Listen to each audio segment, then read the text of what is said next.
Welcome to Pathology Snippets. Today we shall learn about G6PD deficiency.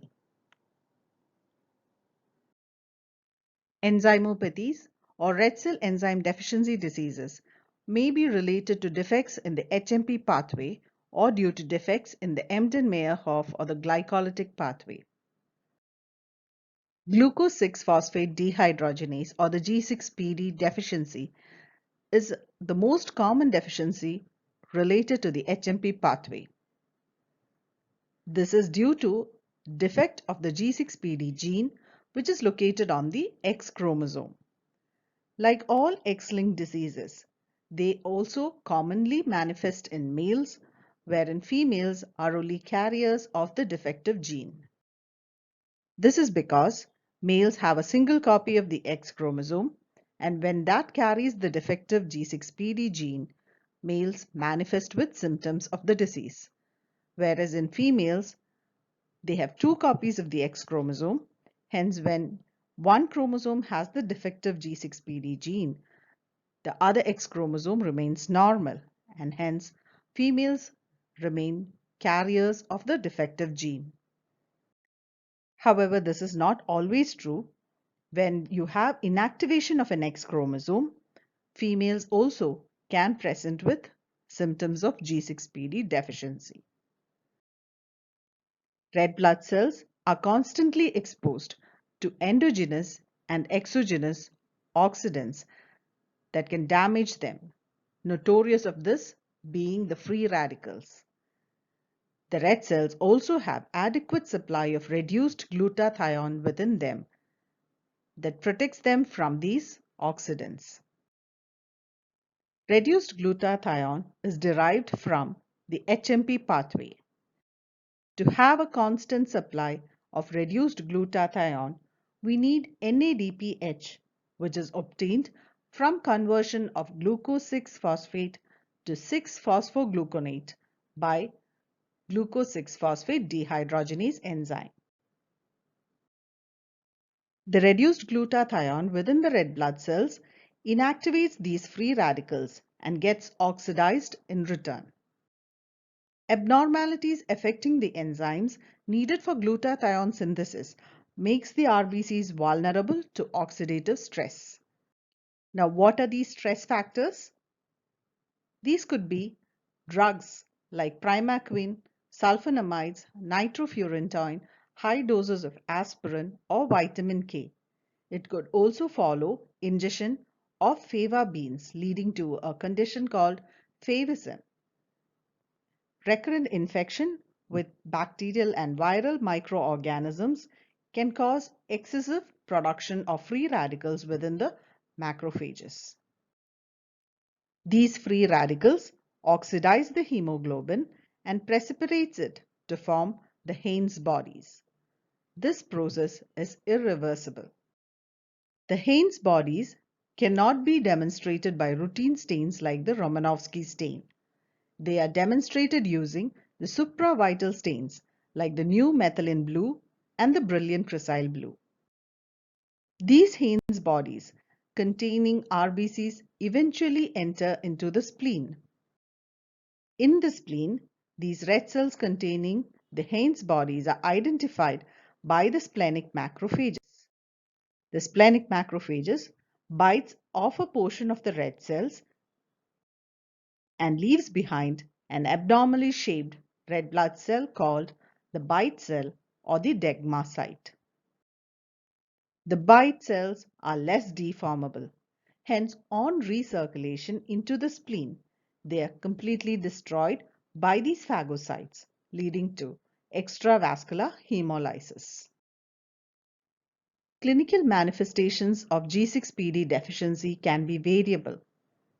After exposure to the oxidant stress factors, the older red blood cells which have reduced glutathione levels are destroyed or lysed, leading to a drop in hemoglobin levels. This marks the onset of the phase of acute hemolytic anemia. This is characterized by a rapid fall in hematocrit by over 25 to 30%. There is also a rise in the plasma hemoglobin level. This is then excreted by the kidneys as dark-colored urine and is called hemoglobin urea.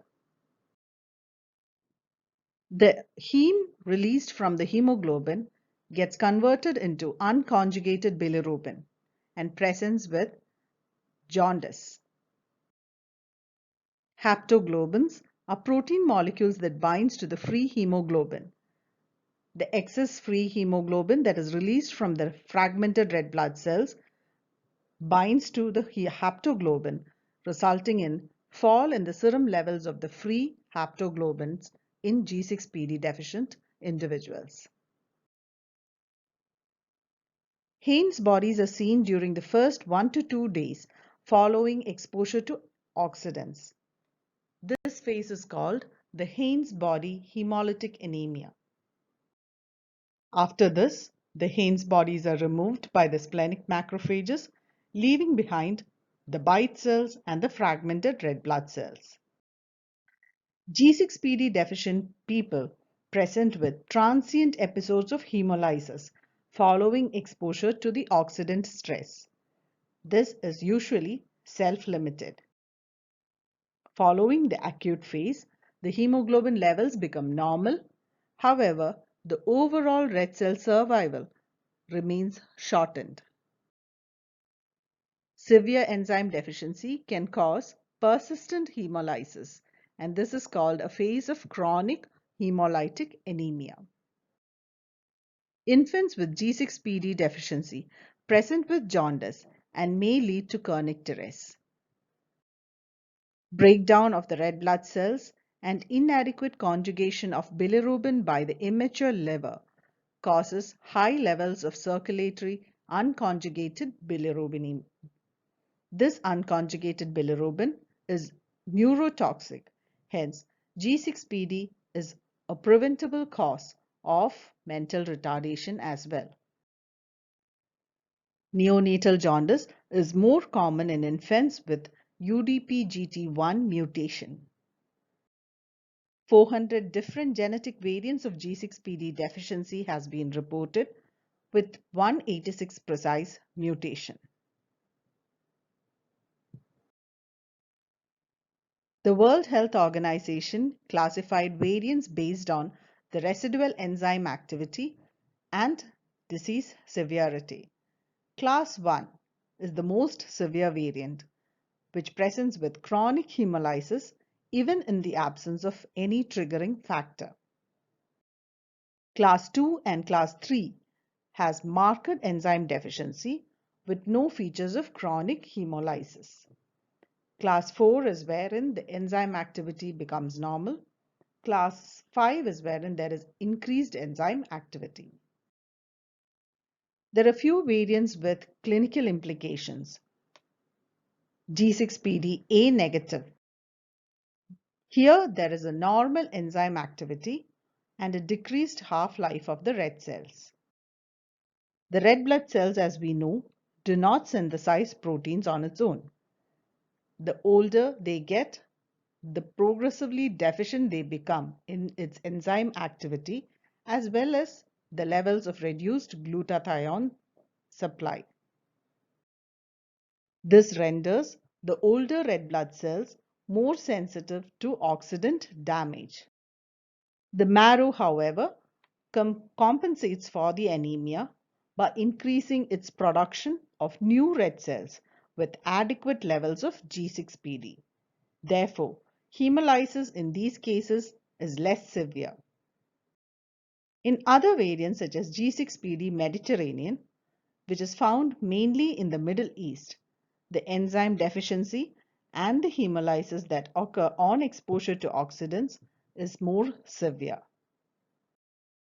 Like the HbS gene in sickle cell anemia, the A negative type of G6PD variant confers protection against malaria. Methemoglobin reduction test, fluorescence screening test, ascorbate cyanide screening tests are all screening tests for detection of G6PD deficiency. Direct enzyme assay of G6PD levels within the red blood cells is the definitive test for diagnosis. Treatment involves avoiding oxidant drugs, avoiding ingestion of fava beans, preventing recurrent infections, blood transfusions, and providing genetic counseling.